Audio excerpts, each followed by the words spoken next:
Hello there, Club 400. This is Adam Sandler, the Sandman, and I just want to let you know that I listen to the Club 400 podcast every day when I get up in the morning. I like it because Netflix rhymes with wet chicks. Oh, no! Now, for the thousands in attendance and the millions watching around the world on HBO pay-per-view, ladies and gentlemen, from Mandalay Bay, Las Vegas, let's get ready to rumble!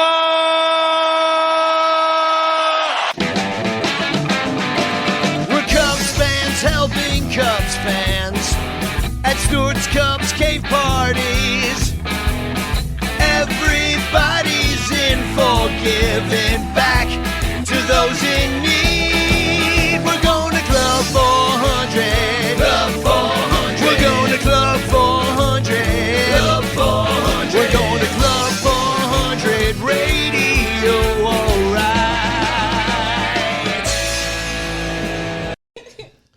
And the Club 400 podcast is live.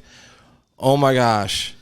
We are in, for the first time ever, the Club 400 Chicago condo. I walked in today, and it was complete for the first time. We worked all weekend long. We cleaned it. We reorganized it. We dusted it. We cleaned the floors. We filled the beer coolers full of beer. I made sure all the alcohol was full here. I made sure we had the mixers. And I'll tell you one thing. To be back here in Chicago means so much to me because of how long it took me to get back. I don't know if you guys know, but... Oh, by the way, what's up, William? I thought this was just the Stew podcast. I mean, what do you think? You walked into Club 400 Chicago today, first time. What do you think, man? The question I have for you, proudest moments in your life, Lauren better be, like, real close to the top. Yeah, I mean, this is top 5 for sure. Like, top 3? Top 2, 3, 4. I mean, Club 400's got to be up there, you know. Okay. And it's a pretty proud moment, though. Oh, I mean, yeah. Just to get back here, you know, means the world. And I mean, we walked in with some bags and we set them down and you started crying. So I knew it was kind of. I started crying because the furnace wasn't running. I was like, oh shit! Like, oh, I thought it was like my work is done. I was like, my work is done, but we have no heat. Welcome to Club 400 Wrigleyville.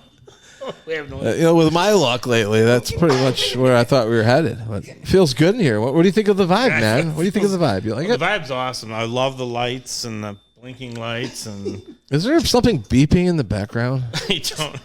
I hear something beeping. It stopped. Whatever it was, it stopped. Oh yeah, it might have been the furnace. I don't know. So anyways, yeah, it means so much to be back. So I don't know if you guys know this, but when like my whole thing was I always wanted to live next to Wrigley Field. And so when I graduated college, I moved in on Irving and Kenmore, actually, with my good friends Mike Zerati and Johnny Hansen. I think my mom is actually with his mother tonight. And I got to live in Wrigley Field for the first time ever. I was able to walk to the game. I didn't have a job at the time. I actually was straight out of college, no job, trying to find my path in life. That's how I didn't know what I wanted to do. I didn't know what I was going to be. And I was freshly out of Northern Illinois University, so it was 1997. Am I going to cry at this No, story? Okay, I'm telling you the story, all right? This is about me getting back to Chicago, all right? Can I have my moment or no? Well, yeah, but, I mean, the podcast is only 3 hours long tonight, so you got to... I'm just kidding. No, so anyways, come down here with no path, not knowing what's going on, looking for a job, you know? And I took this shitty office job. It was the worst job ever.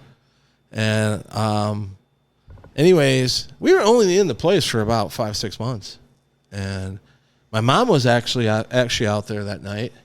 And we woke up at 12 o'clock it was maybe 1 o'clock in the morning to fire. And I got out of my bed. And my mom had a cot. I think she was sleeping on the cot. I was sleeping on the bed. And I looked down the hallway, and all I see is flames.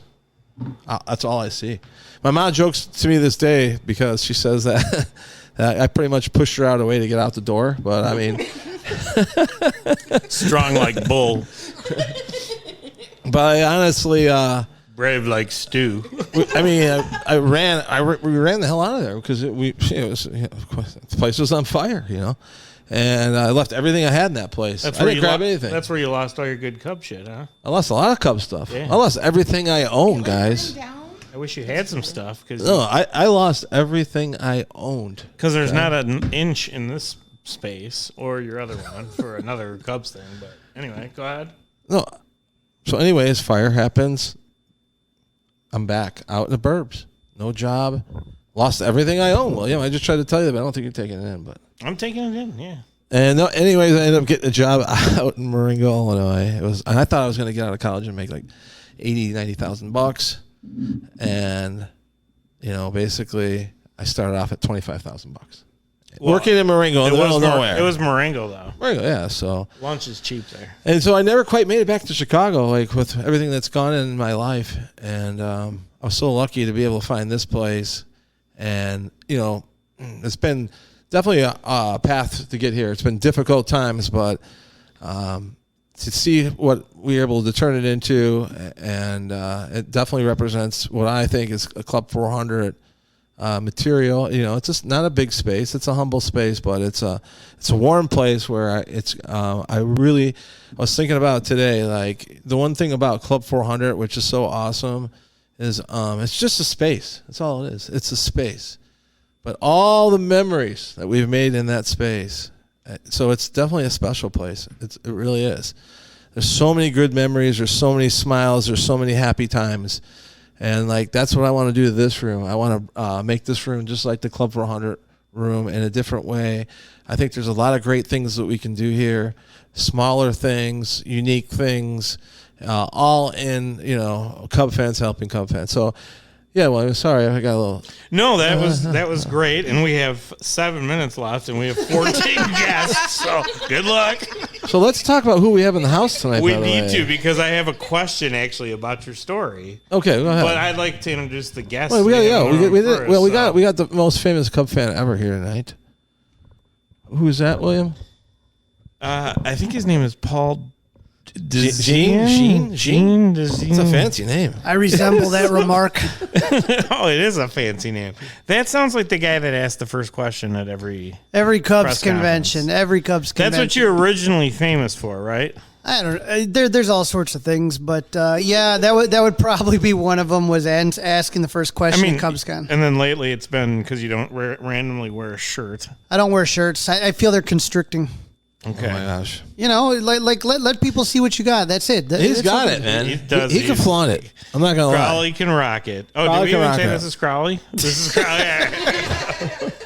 Crawly, welcome to the podcast. Well, guys, I'm glad to be back and looking at Club 400 Chicago and just being so impressed with everything that Stu and everybody's done to kind of create this place. I remember when Stu first opened this, and I was like, dude, there's no way this is going to be ready, and everything was shoved in one corner, and the guy's up all night. I think a lot of times people just think that these things happen organically and don't realize the ton of work that Stu puts in for every single detail. It's a lot of work, and it's fun to see that he gets to enjoy it, and it's truly impressive. And if you were here last year, it looks completely different. There's so much different, like just even from the last time I was here. It's awesome. Yeah, it finally got to the point where I was like, man, this feels like Club 400. I was here by myself one night, and I just got some finishing touches on the place, and I was standing behind the bar looking at towards Grace Street. By the way, I got this awesome it was between the 1940s and 1950s yellow street sign over there, and it's a Grace Street sign, West Grace Street. And I got that from Tom Orman. Those are not easy to get. And to be able to put that here on Grace Street. Right, because you can't take them, right? You can't steal them. They have to, has to be a natural storm, and they have to fall. And then those are like 7 years old. Yeah. The new ones are green. These are the yellow ones. These are I gotta get one I gotta get Fremont next, but we'll look for one of those. But yeah, no, it's just Crawly's right. I did put a lot of thought and details into it, and like Kathy Wheatley from Wall Sportist, She did the painting in here. She did a hell of a job. And she's an interior decorator. She's the official hanger. You know, she's the reason why I really got this place, to be quite honest with you. And I got this place pretty lucky. I got it because someone knew I was doing a Cubs charity and said, hey, I think that guy could use a place in Chicago. And he reached out through Weeds, and Weeds reached to me, and she said, Stu, I found your condo. I found it. And I was like, what are you talking about? I'm not even looking for a condo, you know. She's like, no, this is too good to turn down. You need to explore this. And I said, well, like, what's the deal? And she goes, well, he wants to sell to you for what he owes on it. And I'm like, oh, really? I'm like, well, how long has he? My next question was, well, how long has he owned it? You know, and 10 years. 10 years. So I said, he wants me to pay what he just owes on it. That doesn't make any sense, you know. But yeah, he really wanted me to have it, and I got a great deal on this place, and I got a couple parking spots down the way, and yeah, it's going to be awesome. We're going to have special events here. We're going to have some announcements soon. And why hasn't? Are you ready for the Justin Steele party or what, dude? Okay. I mean, Crawly, are you ready for Justin Steele party? Stu, like, I don't want to try to bring you back here, but you were introducing everybody. No, I wasn't going to do that. She was coughing. She was having a cough. Okay? I know. I was just going to bring her on, and then she was coughing. I was just going to mention to Crawly before we completely move on here. We have two of the greatest here. You know, on Saturday Night Live, when a person guest hosts for their 5th time, they get a five-timer jacket. Five-timer jacket. Yeah. Stu and I talked about it. We got a budget now. You're our first 10-timer guest, so you're going to be in the 10-timer club. We got to get your suit coat size right after the show. A pipe. I get a little pipe. You know, you get a pipe, yes, and the 10-timer. And we have some rookies. Oh, my gosh, dude. Stu. Muscatine's finest are here tonight, aren't they? The dream team. Oh, my gosh. We are so lucky to have them. We've never had them on the podcast. How is it even humanly possible? I mean, they came out. They drove, 3.5, 4 hours? 4 hours, yeah. Cassie and Amanda are here tonight, ready to rock opening day tomorrow. And, we just had some awesome pizza. And Cassie told me an unbelievable story. We got to start with that. Right? Go ahead. Yeah, go for it. Because we love these kind of stories here at Club 400. About why I'm here. Yeah, about how you got here and, whatever. So, right now, it's a little hard to take time off work. And so there's nothing that was going to keep me away from opening day. Amanda and I come every year. So the only thing they have not really blocked at work are bereavement days. So for the last couple months, I've been planning taking this bereavement day and scanning the obituaries, making sure that my excuse was solid. Lined up. And now I'm talking about it live on the internet. So it's great. Cub fans, man, the lengths. The freaking lengths they'll go to. I mean, Crawly, you gotta have how about you, Amanda? What's your craziest opening day story? Do you have craziest opening day story? I would say that there's a couple, but one that kind of really sticks out is 2008. I was running a blog at the time, Crawly's Cubs Kingdom, and I remember that. Always branding that guy. That's why he's so popular. Ernie Banks was getting a statue dedicated to him. And so, there's a lot of hype. Everyone's all excited. We just got Kosuke Fukudome. It was like a huge thing. And so what ends up happening is I'm taking pictures of, it was the statue, but there's a blue tarp over the statue and just kind of getting it. And there was a gated area for the VIPs right in front of the marquee. And I'm taking pictures, and this little old lady tugs at my arm, and she said, "Excuse me, young man, do you know where the VIP section is?" And I look, and it was Pat Brickhouse, Jack Brickhouse's wife. And I say, "Yeah, I know where it is. Here, let me take you to your seat, ma'am." So I put her arm around my arm, and I just walked past security, and I said, "Excuse me, I'm with Miss Brickhouse. Excuse me, I'm with Miss Brickhouse. I have to get her to her seat." I get her to her front row seat, and I was literally 15 feet from Ernie Banks when he was giving his speech at the statue dedication. And so if you take a look at the video, they have videos sometimes that they show on Marquee and other places. Everyone's wearing like suits and jackets, and I'm wearing my Cubs windbreaker. For Crawly. And so I'm just sitting there, and I didn't take any pictures because I'm just waiting for them to toss me. I'm waiting for them to toss me if I do, like if I'm just taking a bunch of pictures with people like it was Jesse Jackson and Rod Blagojevich was the governor at the time, and Mayor, everybody was there, was either a Hall of Famer in baseball, a Chicago politician, or somebody from the Cubs front office, and me. And so I'm just trying to be really careful. And me. I love that. So I would not take pictures with people or asking them for a picture, but there was one person that day that I got a picture of. And I said, if I get kicked out, it's going to be so worth it. And it was Yosh Kawano, the old clubby. I got a picture with Yosh. He's wearing his white fishing hat. And that to me is like a special You got photo one that with him or with of him? him. Nice. Him and I together. Nice. Somebody took it for us, and it was Yosh and I.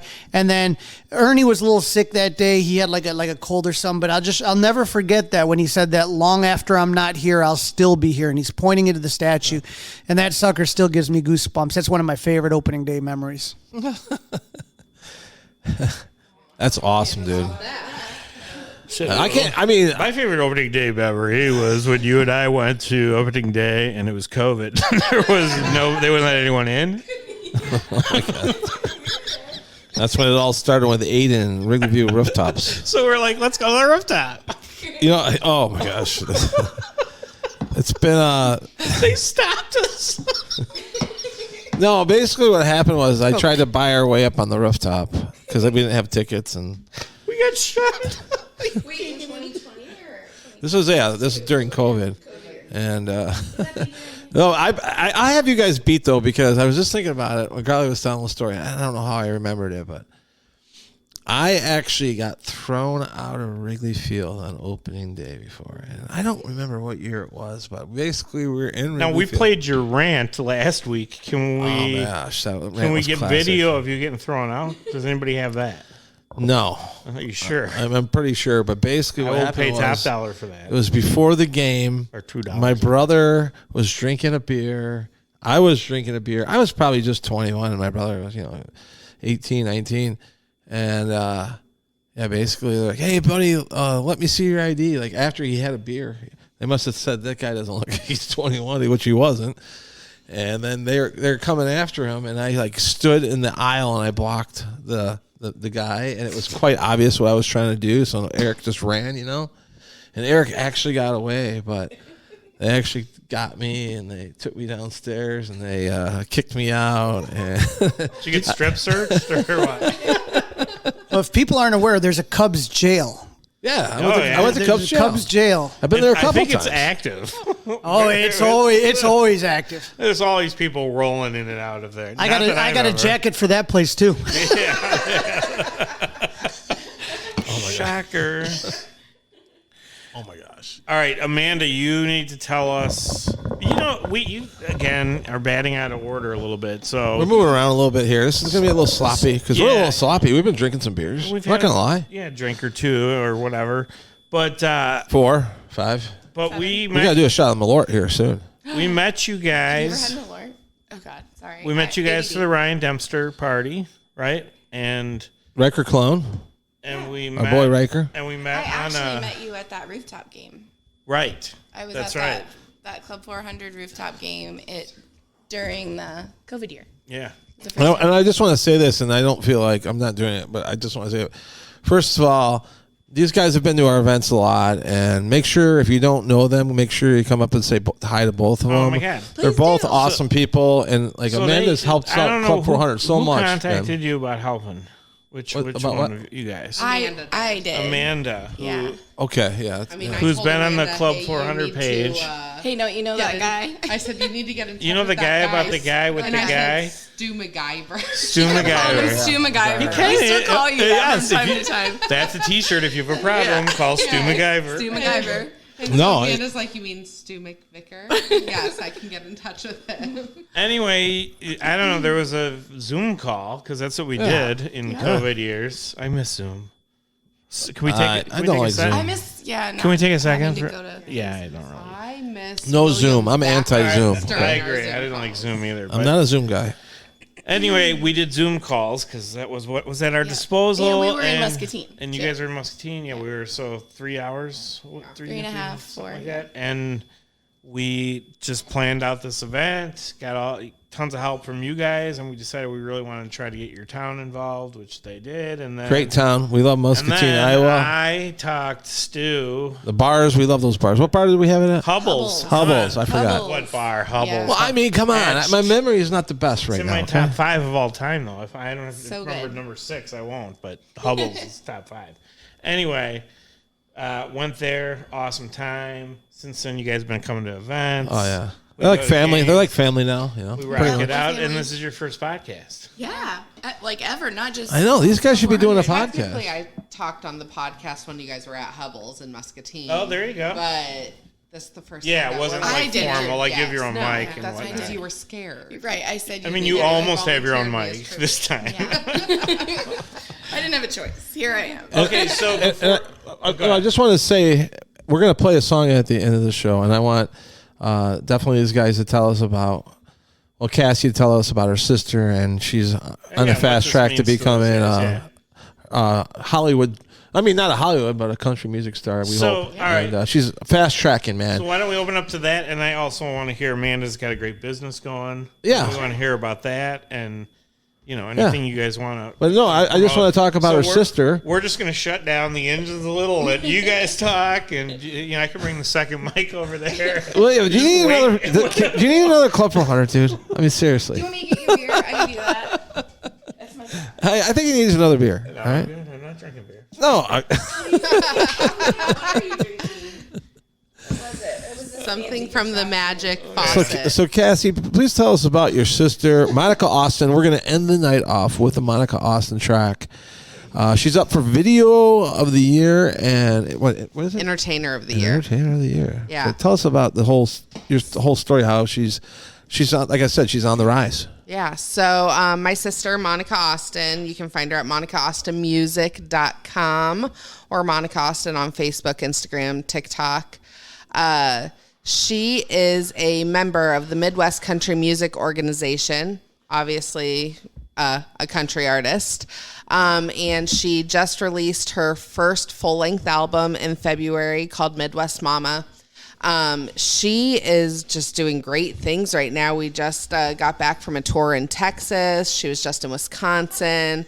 She has tons of dates coming up. She has opened up for Winona Judd and Carly Pierce, Mitchell Tenpenny, Allie Colleen.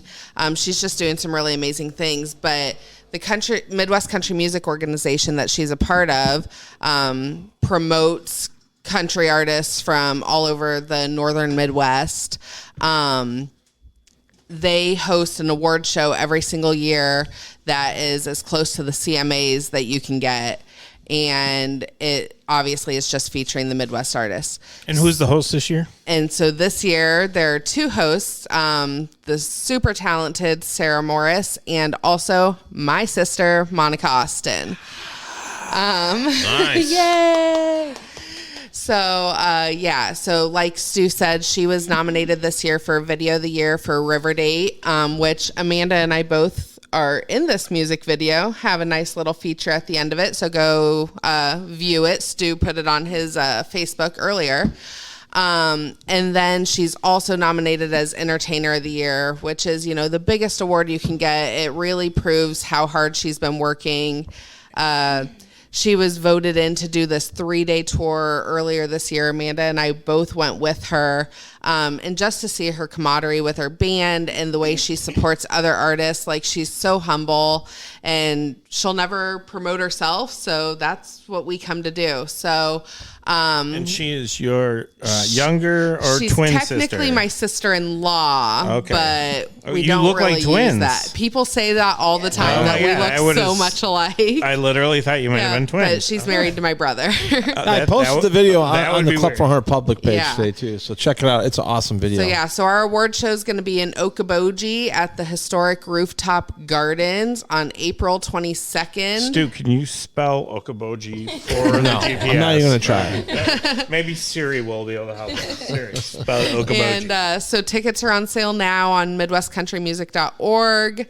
And there's VIP tickets, general admission tickets, and like super VIP booths. The award show this year is being presented by Busch Light, and for the first time ever, it's in Iowa. It's always historically been in Minnesota, but they're seeing what our Iowa artists are doing, and so they're bringing it closer to us. We're gonna fight. So I'm going to give you the opportunity to toot your horn, but obviously you just mentioned Busch Light. Let's talk about your big deal, if that's okay. Yeah. It's awesome, by the way. I won't Congratulations. use the exact dollar amount or anything, but I had been working really hard trying to get a sponsorship from Busch Light to have them My present. college beer, man. My favorite. It is the Busch Light Draft. Besides Club 400. It is called Iowa Water, where we're from, and that's what everyone drinks. And so we worked tirelessly on this sponsorship, and I went in, kind of just hoping for some middle ground there and willing to settle for, lower deck. But they came back in and contacted us, and they came in as our largest sponsor. They are, presenting the entire show for us. They're doing amazing things for our fans and our members. And it was it's the biggest deal I've closed to date, so I'm super excited about it. But to have Busch Light promoting an event in Iowa is like the most perfect thing that could have happened. Perfect. Club 400 Ballpark Lager is a beer for all 9 innings. Take me out to the ball game. This crisp. William, come on. It's Busch Light night tonight, buddy. Co-branding. Well, I just want to tell you what. Club 400 has Busch Light as a part of the history because, when I was in college, Northern Illinois, that's all we drank was Busch Light. Yeah, that's all we drank, too. So that's awesome. Isn't it called, though, Busch Latte? Busch Latte, yeah. I think Crawly owes us $1,000 for the mic stand he just broke. I broke it. Oh, yeah. Okay, can we please let Amanda tell her story? Can we introduce Amanda? She's been here the whole time. We've introduced her. We were trying, but you keep getting distracted. I was introduced. All right, I've been piping in. Amanda has some really cool things going on right now. Oh my gosh! No, we just met these guys. We just met these guys at Jewel. Pop in if I forget something. You met him at Jewel. I met him at Jewel. You met him at Jewel? Yeah, Amanda does amazing calligraphy. So let her tell. Yeah, tell us about that. Oh, what do you want to know? Well, tell us how about it got started. Your business. Oh, okay. By the way, real quick, I got to tell the story because someone grabbed the bottle that you signed for me, and they're like, "Oh my God, there's some Cubs player signed this." It was so fancy. They knew it was special, and they were gonna open it because my mom had a bunch of the Del Webbers out the other day, and by the way, we love Del Weber. so they got on our show. Yes, we do, and so no, I got brought up top because this is a special bottle, but. I just want to let you know that just because your calligraphy, they said that was super cool. Yeah, no, those are the stories that I like to hear. That's really cool. So my business, my name is Amanda Elliott, and my business is Letters from Elliott, and I started officially in 2017 just doing kind of projects for friends and family, and it grew really quickly into something a lot bigger than that, and I've done... it started kind of growing as soon as I started getting jobs like doing chalkboard menus and stuff for coffee shops in Muscatine, where I'm from, and it grew from there, and I was able to use that as referrals, and so now I'm able to travel all over the Midwest and even up to Chicago to do jobs and at Jewel Osco and Nordstrom and all over the place. So it's really cool, and it's the best job. I took a step back from teaching to be able to do calligraphy more. And it's amazing. I live my dream every day. And give us some examples of where people who may be listening to this podcast could get a hold of you if they wanted something done, and what kind of things would they request? All right, so you can find me all over social media. It's all Letters from Elliott, Twitter, TikTok, Instagram, Facebook, all of it. And then I have a website, and it's at lettersfromelliott.com.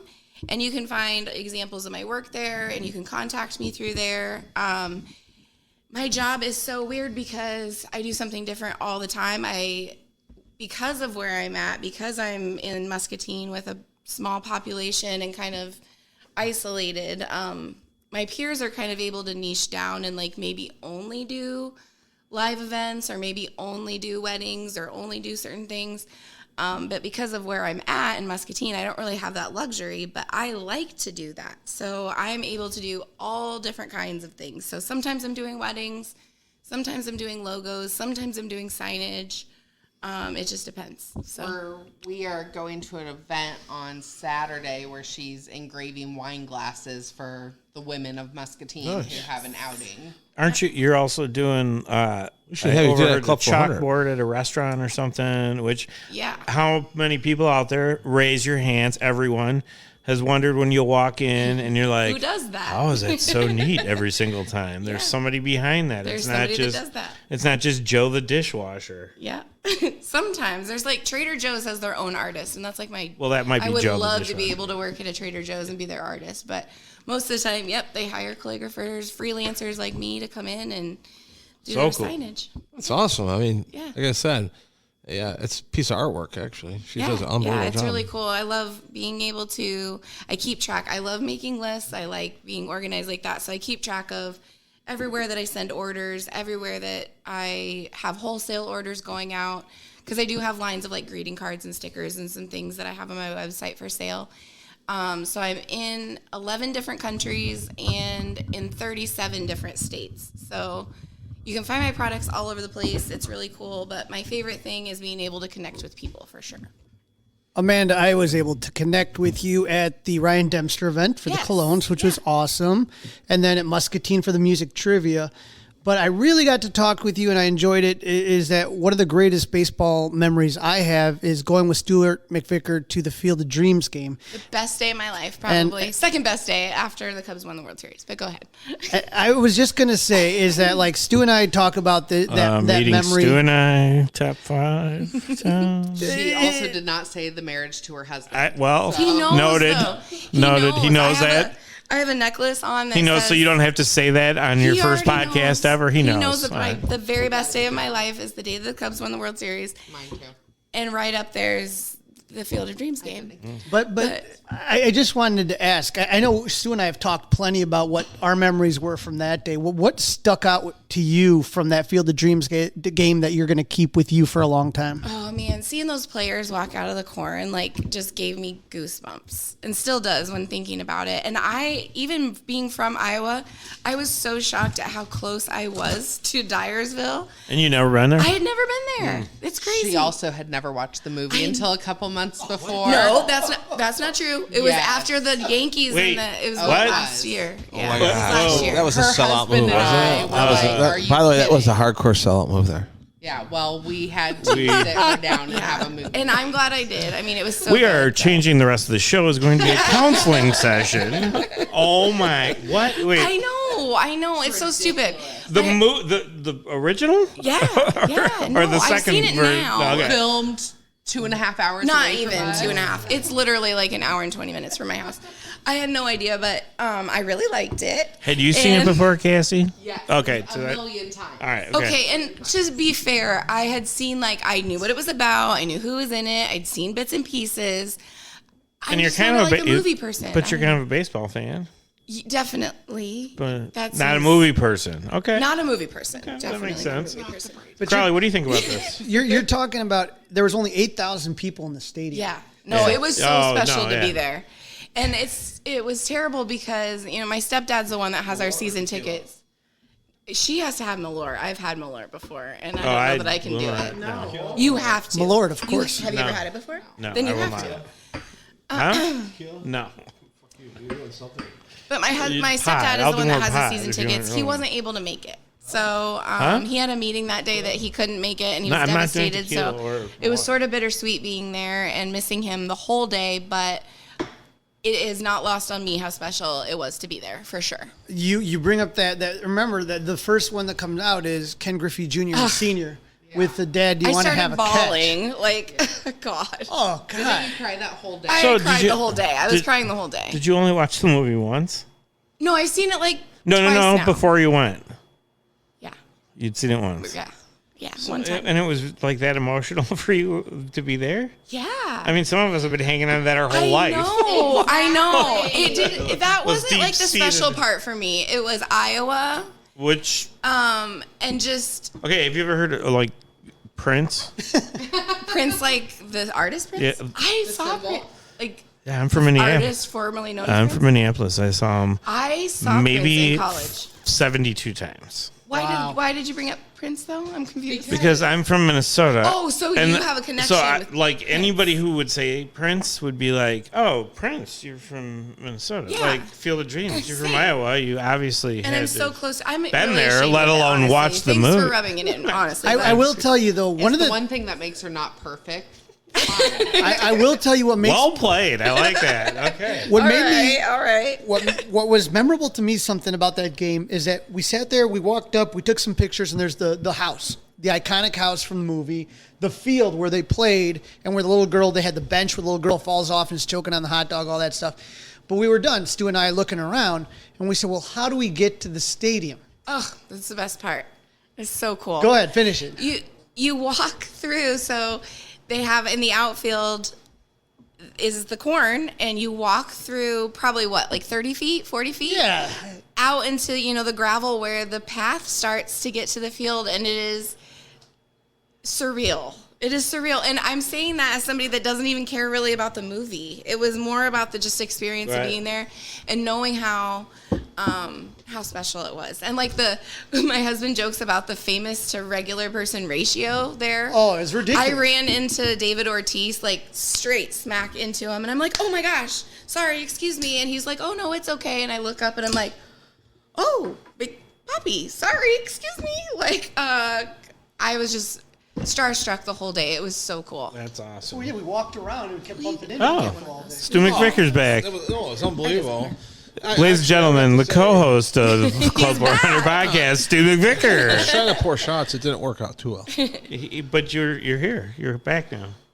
Well, so we've been talking about the Field of Dreams. Oh, top 3 moments in my Cub In your fan definitely. history. fan life, yeah.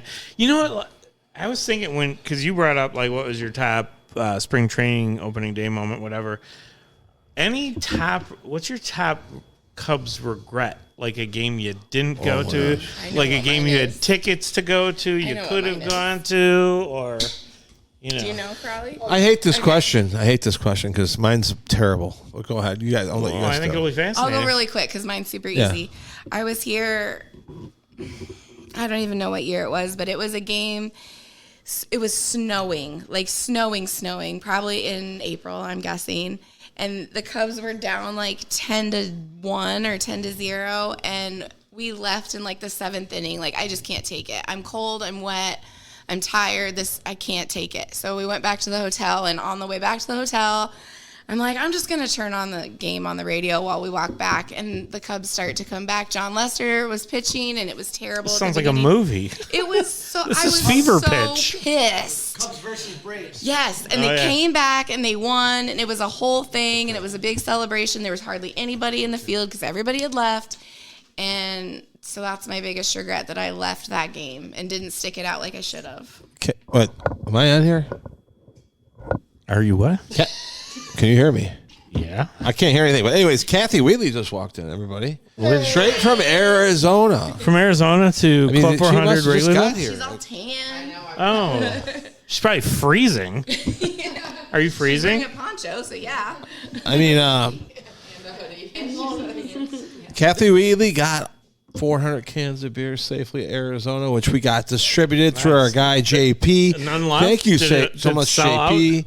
JP, it was a band. It was a band of a lot of people that made that whole thing happen, and I so many people did so many different things. I don't want to like mention names, but thanks for everybody who pitched in as far as coming down there and supporting Cub fans, helping Cub fans. You can name me. I didn't do a thing. I wasn't there. I didn't go. Crawly, your I didn't experience help. there at spring training. Now I'm starting to hear my. Wait, what's broken here? Oh, now you're starting to hear yourself? You're going to be sorry. And I'm so jealous. Oh, my gosh. Yeah, tell us. Kick myself. You're there? I can't hear my You can't hear anything? Anyways. All right. Keep going. I can hear you totally fine. You're good. And you're So, yeah, Crawly, I mean, it's just a family down there. It really is. Patty Gilmore and JP running the tent. Kathy Wheely bringing people in and out. Let them know what Cub fans, helping Cub fans is all about. It's pretty awesome. Don't forget the salsa. Oh, yeah. Can't forget about Marty Salsa. Oh, we can forget about him for one night. Marty's coming to town tomorrow. He's ready. He's the royalty will be coming. The king will be approaching. All right, we were talking about Crawly. Go. Biggest regret, and I say this as a regret, kind of, but I thought, and I don't know why, I got it in my head that if I went to Game 7 in Cleveland, the Cubs were going to lose, and I couldn't put that on myself. So I said, you know what? I'm going to stay home and watch from my couch where I've watched every game because I felt like I didn't want to be there if they lost. And so I said, I'm going to bite the bullet on this one. I'm not going to go. So I didn't go to Game 7. Jesus. No, but I get that. We're all really a little superstitious. At least we'll never let this one down. But I got offered tickets right behind home plate. That rare game when the Chicago Cubs played as a home team in Milwaukee. Oh. And Carlos Sobrano got a no-hitter. And you know what? The best thing about that was, and by the way, we just celebrated not celebrate, but remember him 4 years later, Tim Heil. Oh, yeah. Passed away. But yeah, he took my seat, so I'm glad Timmy got to see the no-hitter, which was awesome. And but, yeah, that was, I had a free ticket for a no-hitter. I've never seen a no-hitter. The only one I've seen is Cole Hamels at Wrigley Field. Cole Hamels' too. Yeah, Cole Hamels at Wrigley Field. You're not going to believe this, but I had tickets to that same game, Carlos Zambrano behind home plate, that I had to turn down because my grandmother was leaving the country and it was her last night here, and I didn't go to that. So that was another one. I did go to one. I've never seen a no-hitter, not Cole Hamels, not against the Cubs. The closest I came was 2010, Chicago Cubs versus the Chicago White Sox. The Blackhawks had won their first Stanley Cup. They brought the trophy on the field. They all came to the mound. Super exciting. Gavin Floyd versus Ted Lilly. And Gavin Floyd gave it up in the 7th, his no-hitter. And then Ted Lilly comes on in the 9th inning. And former Cub Juan Pierre has a leadoff single to end the no-hitter in the 9th inning. Wow. I remember that one, actually. Me too. I'm old. My regret game. Somebody at work had season tickets. They're like, do you want to go tomorrow or the next day? I'm like, the next day. It's supposed to be better weather. Kerry Wood. Oh. Jesus, that's terrible. One day. I think I looked at who was pitching, and I'm like, oh, Kerry Wood. Yeah, meh. Whatever. The fuck's he? Rookie. Oh, by the way, and I have to put this in there because, in Club 400, look in there, Crawly. I have a really great piece of memorabilia in there. Carol Haddon's official scorecard from the Kerry Wood game with her ticket stub signed in here? by Kerry Wood, yeah. Nice. That is a piece of Cubs history right there. Carol Haddon, famous Cub fan. We all love her. Carol Haddon going to be here tomorrow. She is? She's going to be at Rizzo's tomorrow, I believe. Will she be here? I'm going to Rizzo's for a little bit, Carl. Are you going to go to Rizzo's or what? Yeah, we're supposed to see John Vincent. He's singing the stretch, or the anthem. Yeah. Nice. We love John. Yeah. So John Vincent will be out there, and then... Wait. They got the fishbowl. Not to bounce around, but where is Carol coming here? No, she's not coming here. But she's welcome here. Carol did have... If you're listening to this podcast and you're coming to the opening day tomorrow, we will be open till 8 till 10. Free drinks are here. However, I'm not going to give my address out or anything like that. But if you're a friend of mine, you have to hit me up through social media. Hit me up. Or if you know Cassie or Amanda, hit or them the secret up. Cassie or Amanda. No, we didn't tell anybody where she's supposed to And by the way, I just want to get this in there. Cassie's not really Cassie. Her name is Joan this Smith. Is Cassandra. Time out. And she's actually from Utah, Provo, Utah. I do have to ask, as we're asking questions, because this is kind of the episode it's going for. What's your favorite Cubs tattoo? Because it looks like your right arm is tatted up, and it all. Is that a question? Is that a question for all of us, or just for Cassie? Cassandra. Is it just for Cassandra? I'm looking at her arm right now, and there are tons. She's got of Harry on there. My uncle has honestly, Harry on his forearm, just like that. The celebration when we won on the mound, Game 7, is probably my favorite. I mean, I have so many the tickets to the first game my husband and I went to. Got Harry, Fly the W, lyrics, the If you look old scoreboard. If you look really is on closely, there's one. Is it on that arm or on the other arm? Which one? There's one that's Hubble's when I met Stu and Bill. Oh my gosh. It's small. It's real small. It's really like you need really a magnifying little. glass, but it's on there. Yes, but Not a mistake. That's probably my favorite one, and it's the one that took the longest because it swelled up so bad, so I had to go back a second time. But I don't know. I mean, I love them all. What's the pain scale on these? I don't have one. I hate it, but I love it at the same. Like I love tattoos. I am a huge wuss. You've gone with me before for one of them, haven't you? Yeah. I make really weird noises. I did it. It's like, I used to have I was on the radio prior to this. I did a radio show with this woman. She went to get a tattoo, like the smallest one on earth, and I know she has no pain tolerance. I went there and recorded the whole thing, and the noises are incredible. yeah, It's unbelievable. I couldn't believe they let me in the back. I'm in the back, and I'm like, I don't think I could ever do this. They featured my Cubs No tattoos. No tattoos. On But I the might get Marquee one this Network week. for Cubs convention. I could get one this weekend though. Kathy Wheatley, no tattoos. Yes, she Got does. got one on the wrist. Yeah. Yes. No tattoos here. Crawly, no tattoos for you. I'm surprised you don't. He's got 3. 3 tattoos for Crawly. Where are those at, Crawly? Wait. Amanda, do you have any tattoos? You don't have one, dude. He's got one. I don't have one. No, I don't either. I'm getting one though. I'm gonna get Amanda a couple has of one. It's very nice. What's it? Stupid. Amanda has one. It's really nice. I can talk about it now because my parents know. Oh, they didn't know before? They didn't. It was Do they listen to our podcast? No. No one listens to our but podcast. I would right? honestly be afraid that she. Well, if they do, because I believe we met them. Yes, yeah, you Lovely met my parents, people. Yeah, So- Should.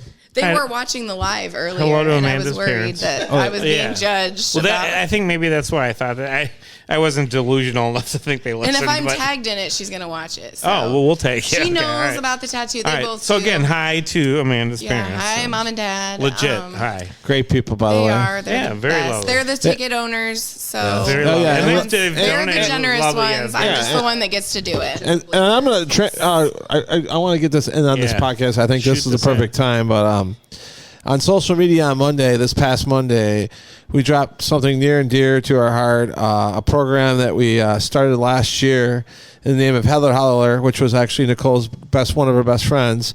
And last year we took I think 3 families to ball games. Yeah, 3 to 4. We gave some tickets away, and that's exactly what we're going to do this year. So basically, just follow us on social media.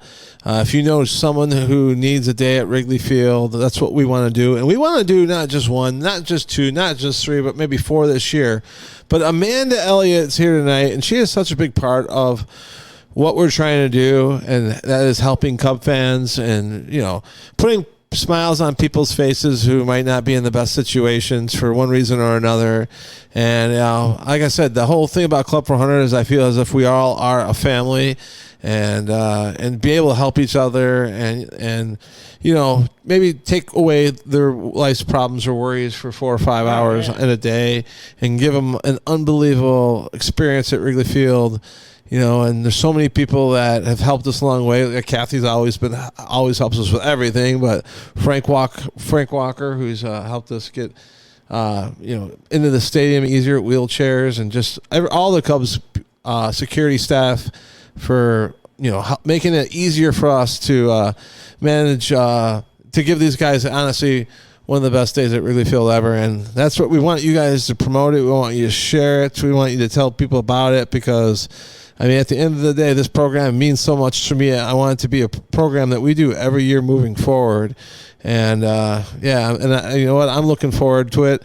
I think it's one of the most exciting things besides Morgan Wallen coming to Wrigley Field. I mean, not all right. Before we banter on Morgan Wallen, I just want to throw out a PSA, and we didn't talk about this, so this is a little bit dangerous. But for anybody out there going along with what you were talking about with the tickets and that kind of thing, if you have any tickets that you're not going to use and you don't want them to go to waste, let Stu know, or maybe we can set up an email or something. We'll figure it out. But you have people call you constantly wanting tickets all the time, and like for what you were talking about with the program, there's way too many people, and not enough tickets and that kind of thing. So I mean, it's like Amanda today just walked in the room and says, "Hey, I have 8 tickets for tomorrow. Do you guys, do you guys want them?" She wants people, but you want. That's what we call Cub fans helping Cub fans, and not just random people. And we stuff, gave away 2 on Facebook Live tonight, and she's got great tickets. She's got unbelievable tickets. Yeah, I'll take a moment to shout out my parents and Beaches and Bleachers. Well, for sure, you need to give them who's also donated their Jamaican condo for an event. Yeah. And our guests had a great time. Yeah. And we're going to do toast to them tomorrow at the game, for sure. For sure, and we're going to get that on it's video. really my parents' generosity. I just get to do the fun stuff. Yeah, but you're their daughter. And I get to do the fun stuff. But so we have a little business that's called Beaches or Bleachers, partly because we have a Jamaican condo that we rent. So it's beachesorbleachers.com. But we also have 8 regular tickets in section 130. They're great seats. They're all together. So if you have a group that wants to sit together, not in the bleachers, we've got 8 all together right there. And then we also have 4 barrel room seats, which is what we like to give to Club 400 to give those people that are coming to Wrigley a really cool experience. Jimmy, the bartender in the house. Jimmy is the best. The whole experience is awesome, but part of the experience is the people that work down there. They've been there since they opened a few years ago. We've been members since they opened a few years ago. So it's really fun to go back there. That's another little family we have. So. What's that like? That one drink that I got. It's a bourbon, I think, with the cigar. The smoke? Yeah, the smoked one. It's like on a secret menu now. Yeah, it's on the secret menu. You gotta point to it. I mean, honestly, the 3-finger Mordecai. In my opinion, guys, and I've been in all the clubs, and I really think I agree. I think overall, Barrel Club's number 1. I think so. 1914 is number 2. Yep.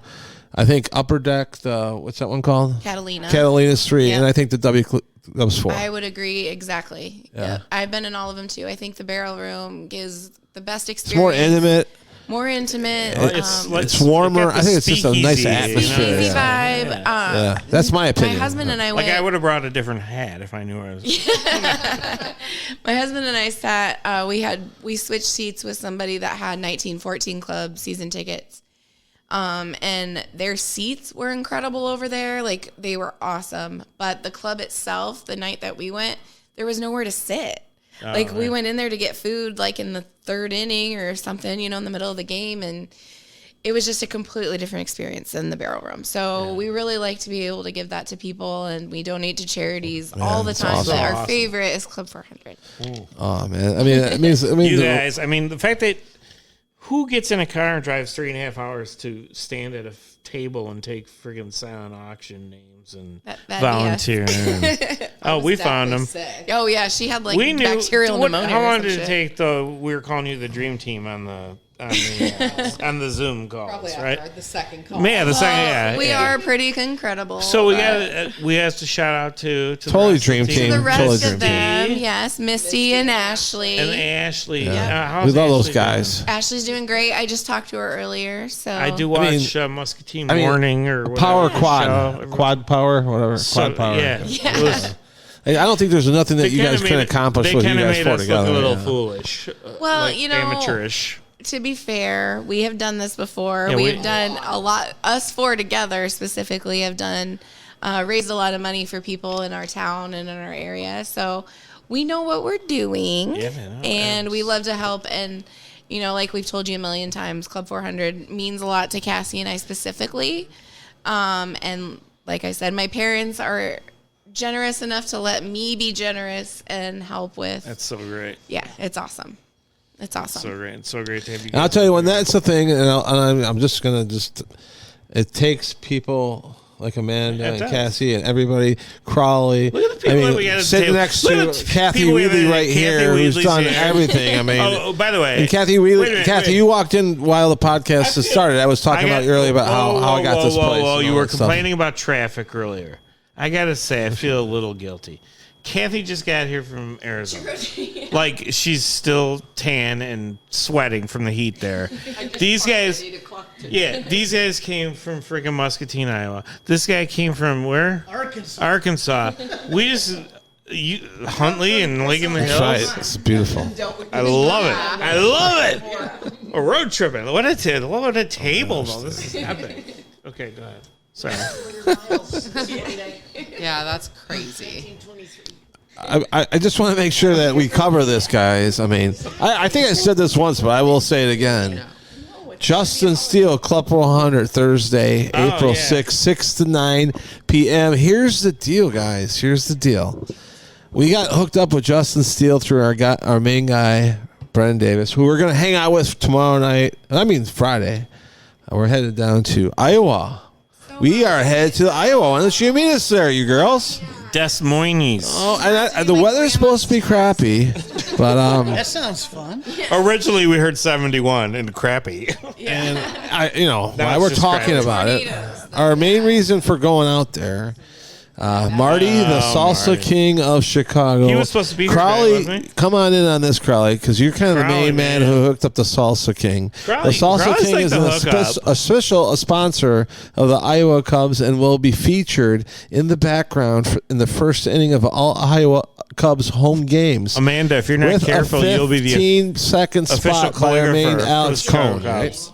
Crawly, make that a note. Amanda, It's hard to talk over William tonight. He's just official like he is calligrapher. of I the will. Chicago- So Iowa is actually. Here's Williams, you stay focused. I'm sorry. Here's He's the really thing that getting Cub off fans- kilter tonight, guys. Here's the thing that It's Cub opening fans night. have to realize really quick here is that as good as the team, it's going to be a much better team this year than it was last year.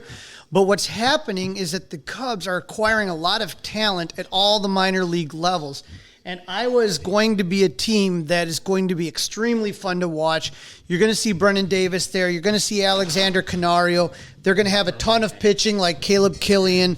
So I know that Marty is the Salsa King is going to be one of the sponsors. So trust me, when you are on social media and you see one of those Iowa Cubs guys hitting a home run, you're going to see the Salsa King logo right there. And not only that, the Salsa King's great salsa, which is available at all Jewel Oscos in the Chicagoland area, is going to be available at Iowa Park where the AAA Cubs play. So you can get a Both little at the bit. concession stands It's and just, in suites. there's no sponsor for that right now. It's Iowa Park. In Iowa, they're going to. What's the name of the park, Crawly? It's called Principal Park. Principal. Yeah. Yeah, right. So yeah, in the suites they have one of the options is unlimited chips and salsa. Oh my So gosh. it's his now.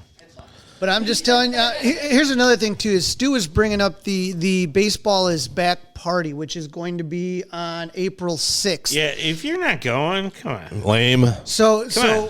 Lame. here's the Seriously? thing, guys. Really? Is that Do you know sometimes Justin Steele's the number 2 starter? in the he's Cubs? going to be the number 2 starter, absolutely. If you've been watching, two. if you've been watching the way that they lined up the pitching at the end, Stroman pitched the other day, then Steele, then Tyone, and then Smiley was the last starter. So that's the way it's going to line up. But here's the thing, guys. If you have an opportunity to get Justin Steele's autograph, to be able to get a picture with him, to get the whole Club 400 experience, it reminds me a lot of just getting on the ground floor with a guy that's about to get big. My feeling is that this year, Justin Steele truly has an opportunity to be an all-star. He's a lefty. He's got great stuff.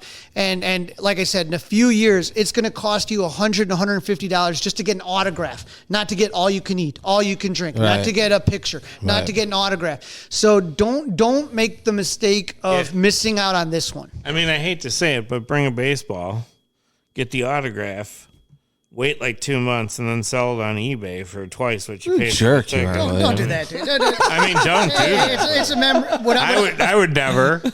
And here's the other thing too. Stuart has constantly said that the party is only as good as the guest.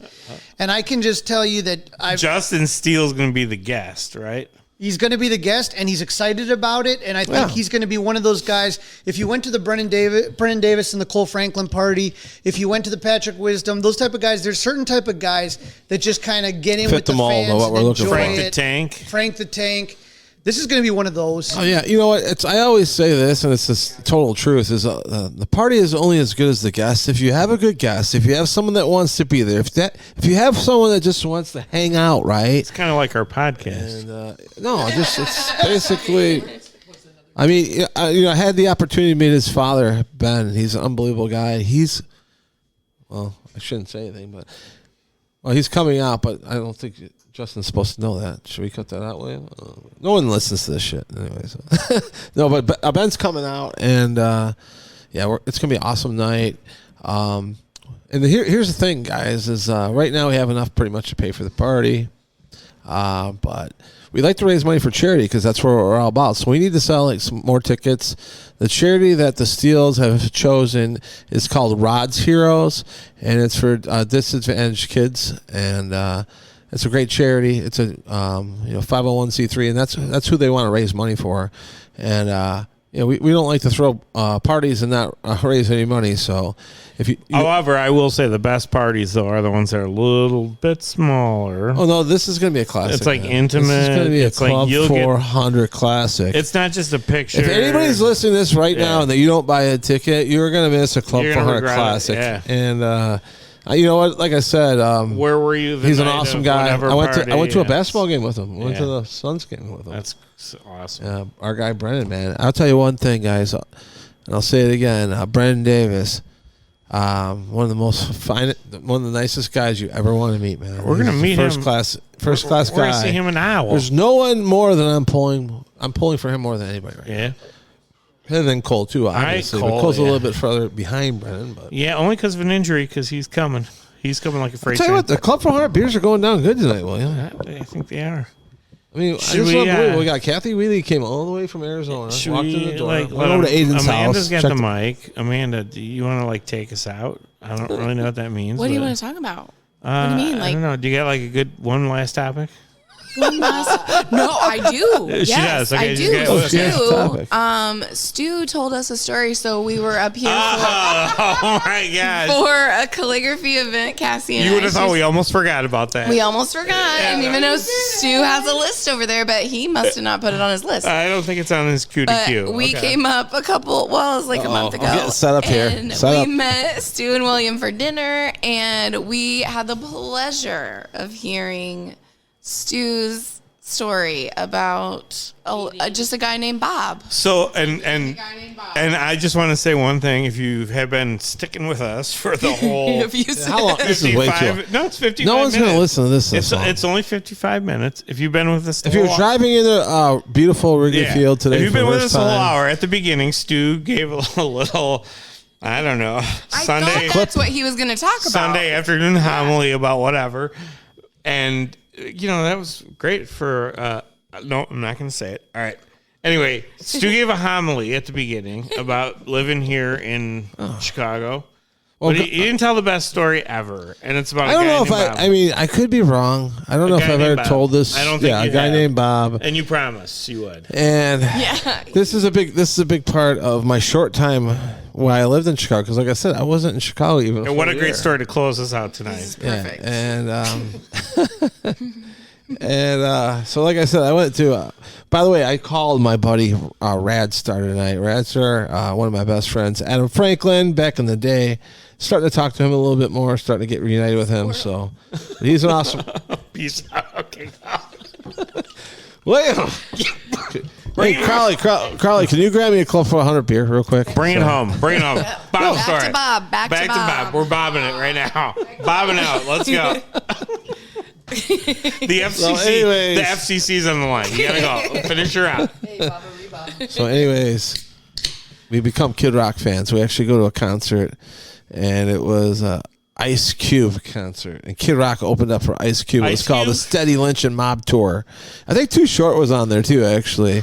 So we go there, right, and we get dropped off to see Ice. No, we get dropped off at UIC Pavilion, and we honestly, my buddy Johnny Hansen's mom dropped us off, and as soon as we got dropped off, the cops kind of swarmed us. Like, what are you guys doing here? Like, we're going to see this concert. They literally walked us all the way to our seats. But my buddy, his name was Adam Franklin. He had Africa in the back of his head shaved. And, he was like, we were like Yo MTV rap guys back in the day, I am getting more details and I am loving it. Keep going. No, but anyways, dude, it was the best, man. Like, it was an unbelievable night. And that was the night we saw Kid Rock, the first white rapper we've ever seen in our entire life.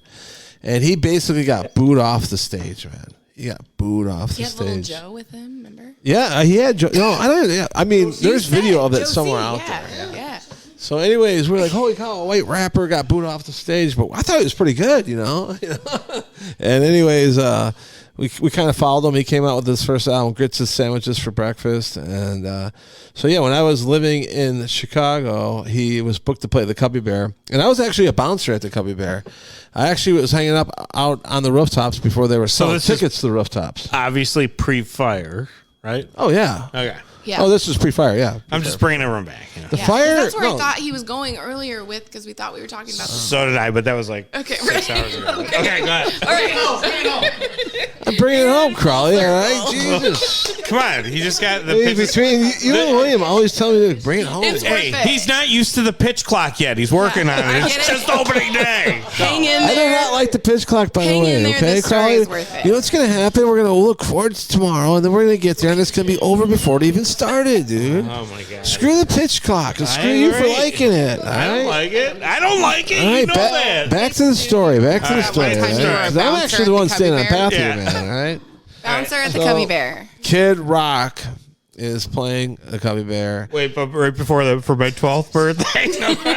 And we got to know Kid Rock, but anyways, that was the first night I met him, and I said, "Hey, buddy, I just want to let you know after you play tonight, we're gonna have a party at my place in your honor." And he said, "Oh, man, that's awesome." And he's like, "Can I spend the night?" And I'm like, "Are you kidding me?" And he's like, so anyways, I went and got a piece of paper and gave him my address and stuff like that, and it was an unbleavable night. I will Did tell you you call this, him guys. Kid or? No, I mean, it was Bob? No, I call him Bob. Yeah, his name's Bob, and this is the night I met Bob. So I had access to everywhere in the Cubby Bear that night because I worked there. I was security, and so but I was off that night so I brought my friends with me, and I remember going out in the underneath the Cubby Bear in like where the artists hang out, like the holding room or whatever, where they give you the free beer. Green room, whatever. And we just go in there and there's just joints going around right and left. And you know who's leading the charge on toking him? Little Josie. Of course. Josie, man, he didn't stop smoking. Not just, I'm talking about pot, by the way. I'm talking about, it was amazing. The kid was something else, man. He was a unique individual, I'll tell you that. in an awesome way. I mean, Josie was great, and he was kind of quick, and Rest in peace. Yeah. But anyways, so Kid Rock performs that night. My girlfriend's on the stage during Yodel in the Valley. True story. This is fact. Yeah. And anyways, at the end of the night, we all go back to my apartment, and we all go back there and we're hanging out, and we're seeing if Bob's coming over or not. And sure enough, the Top Dog trailer pulls in on Kenmore Avenue. And we're like, holy shit, Kid Rock's coming, he's here. And sure enough, he comes up with fucking Uncle Cracker. Before Uncle Cracker was Uncle Cracker, okay? And Uncle Cracker was a bumbling drunk, he was. His real name is. No, but Uncle Cracker was one of those guys. I'm not kidding you. That like when you met him for the first time, he was spitting in your face. That was Uncle Cracker. I'm not kidding you. Oh my god. No, I'm just being honest with you. But I'll tell you what, like, it was amazing. These guys. So we go there, and like, So this is the best long version of a story ever. no, and it's all and it's all true. This is all true. By the way, There's none of this made for up, those of you okay? that are hanging out at the edge of your seat, there's some singing coming up here. Okay. All right, I just want to hold on. So we go up there. We go. You know, It'll be we're worth your hanging while. out, and I mean, just not gonna lie, a lot of weed smoking. Lots of weed smoking, lots of As you will. beer drinking, some shots here and there, blah, blah, blah. An unbelievable night, you know. So I go to bed, and I don't know, passed out probably like 4 o'clock in the morning, maybe 5, I don't know. Daylight, whatever. And I just remember waking up to my girlfriend that morning, and she's like, Stu, I could have fucked Kid Rock. She goes, no, it's the first thing she said to me is, I could have fucked Kid Rock last night. Is she a listener? Long-time listener? First-time caller? First time humper. What's her first name? We've got Susie on the line. Can you confirm this? But by the way, that was pre-Pamela Anderson, by the way. Okay. And you know, I was like, man, you probably should have. I would have. I mean, probably the biggest mistake she ever made. We were talking about her She ended up in bed with me instead of Kid Rock. I will tell you, I had to ask her about it later in life. She said, but anyways. No. Okay. So anyways, we're partying, and that's the first thing I hear in the morning. And I'm like, oh gosh. So we get up, and you know, the cobwebs settle, and Bob gets up, and he's like, man, that was awesome. Thanks for letting us crash here. And like, you know, so we're just hanging out for a little bit, and he's like getting ready to leave. And he's like starting to gather all his belongings, and he's like, man, he's like, I'm missing a shoe. I go, you're missing a shoe. I go, that's impossible. Like, so we literally like tore this place apart. I promise you, there's something coming up. And I mean, we're like, wait a minute, he came here with a shoe, right? His shoe should be here. It's like, why would his shoe be missing, right? Who did Kid Rock? No, I mean, and it was like, something's not right here. He's like, hey, you know what? Cubby Bear paid me $1,500 last night. And I checked it, and I got all $1,500 in my pocket. So why is my shoe missing? And I go, I don't know, Bob. I don't know. You know? So anyways. I don't have your shoe. Who steals a shoe, man? I know, we give up. We give up on the whole situation because there's no shoe. We looked forever. And so I can never figure out to this day why he just didn't take one shoe off, and walk out with no shoes. He's put one on. Which just baffles me to this day because, like, he's walking down the hallway and he shouts out in the classic Kid Rock voice, I went to Chicago and they stole my shoe. And I was like, I mean, it was just like that. It was amazing. And I think he maybe did it twice. And he's walking with a limp. Like the pimp Kid Rock always was back then.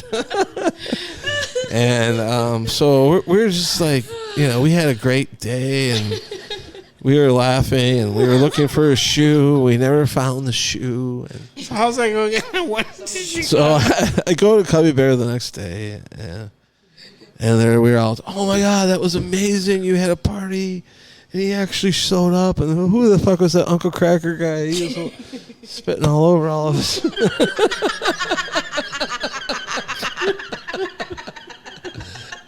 And oh, that snort was captured. And I don't think that can be edited out. Hey, William, when this gets to the Sports Podcast Award, this episode, are we all invited to the ceremony? You are front row tickets and gold jackets. Just checking. So I go to work the next time I had to work, and we were talking. Oh, this is unbelievable. I could just cut Stu's interview Best right thing now ever. to submit that.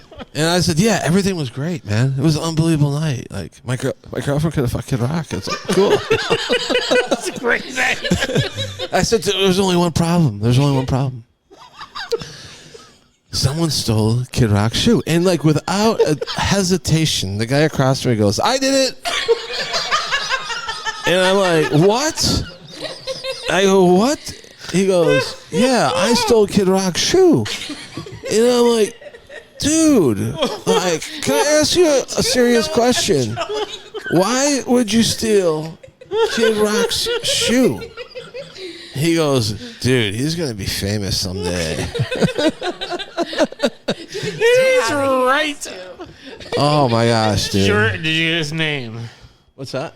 Did you get his name? Could you imagine that shoe like right up there between the it's in his baseball? Oh, my office gosh, right now. dude, yeah. I get to Kid Rock and have him autographed. I mean, that is my Kid Rock. You know what? We kept a relationship with Bob, and Bob played at my buddy Nick Ionelli's fraternity in Purdue University. Okay. And Bob was, he premiered his Bada video in his trailer, which was at the time very modest. And yeah, man, those were the good. And I'm glad we brought this whole Kid Rock story up because it's probably one of my fondest memories of being in Chicago. Such a good story. And by the way, I've heard that story maybe 5 times.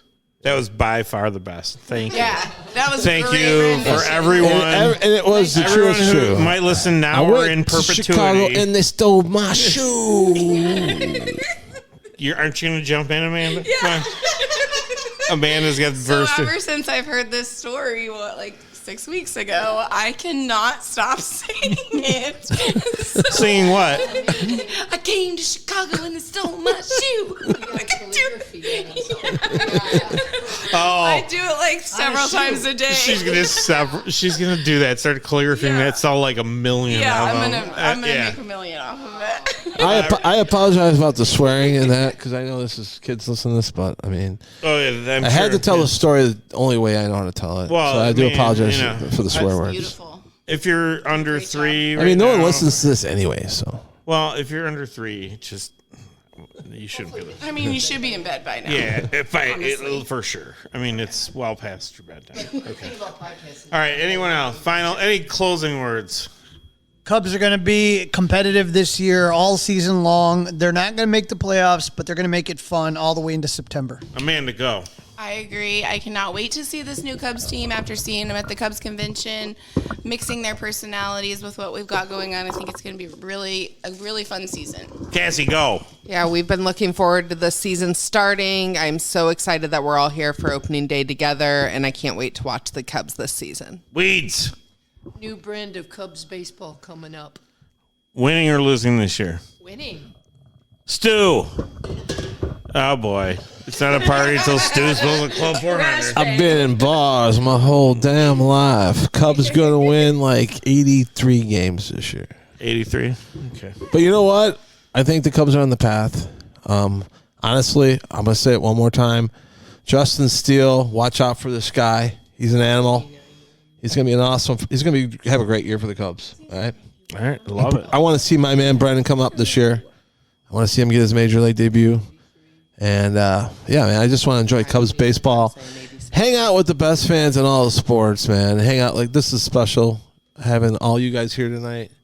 Thanks. Cassie and Amanda, Weeds just walked in. Can I- Weeds, we're going to bring Weeds in soon. Can I not give my prediction? And we're going to talk about this condo a little bit I more. don't get to give Wall my- Sportist, guys. Check her out, I Wall think that was Sportist. my thing. I was like, can we all give our prediction? I don't want to give my prediction now. Thanks. Okay, go. Crawly in the house. Crawly, I got to ask you this question. Crawly says, I'm leaving 6 a.m. tomorrow. What are you doing at 6 a.m. on opening day, dude? The thing that Tell me what you're doing at 6 a.m. The thing please. that happens is that when I'm super excited about something, I it's like can't Christmas. sleep. It's like Christmas. I'm going to wake up at the can crack you- of dawn. Can you make us bacon and eggs in the morning? And I'm going to walk around and I'm going to take a look at Wrigley before a soul gets Hopefully there. with I'm going pants to on. see the bunting. I want to go down Statue Row and just check it out just for myself quietly, and then just kind of see the marquee before the craziness happens. And then I'm going to come home here to the Club 400 condo and just crack open a cold Club 400 and start early. Oh, and it's cold. We got that cooler is completely full of all kinds of beer. How do you feel about my neighbors know I'm in town? How do you feel about recording at Club 400 Wrigleyville for the first time? I mean, it's a dream come true. I'm glad Weeds it walked went in here. It went a little long. Yeah, well, like Weeds. I mean, she Super cool. painted the whole place and basically decorated the place. But She's the architect of this place. I mean, like 3 hours ago, I think you were giving her shouts out. I was telling you before we were talking about we it. didn't even know you were coming. Yeah. Anyway, so was it as big a thrill as you expected? You know what? Like I said earlier, man, I'm looking to bring new memories to this place, and maybe bring a Chicago presence to out here. It's nice to be out in Lincoln Hills, but it's also have a presence out in Chicago, and we're going to use this place not just as like a place to hang out and party, but like let the players' family use this place.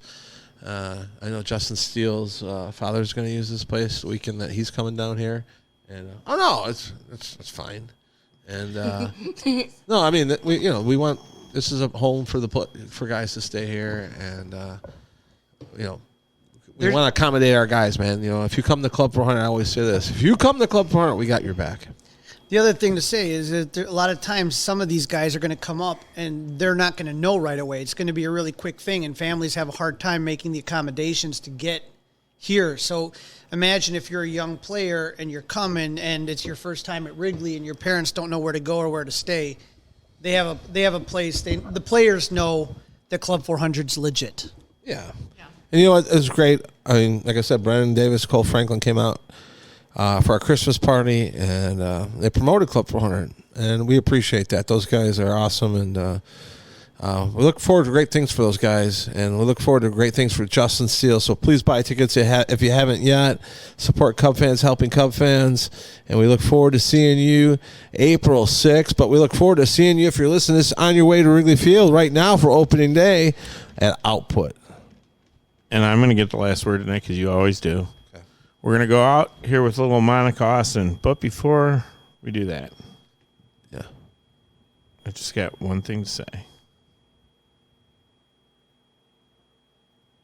I need a space there for filling something. Oh, okay.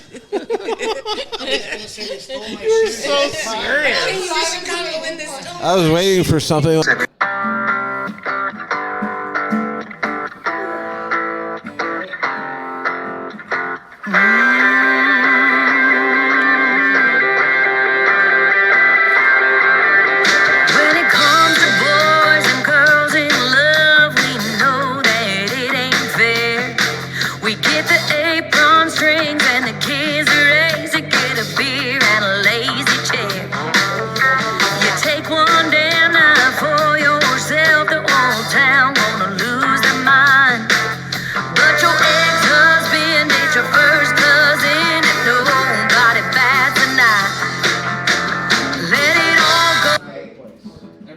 I would have never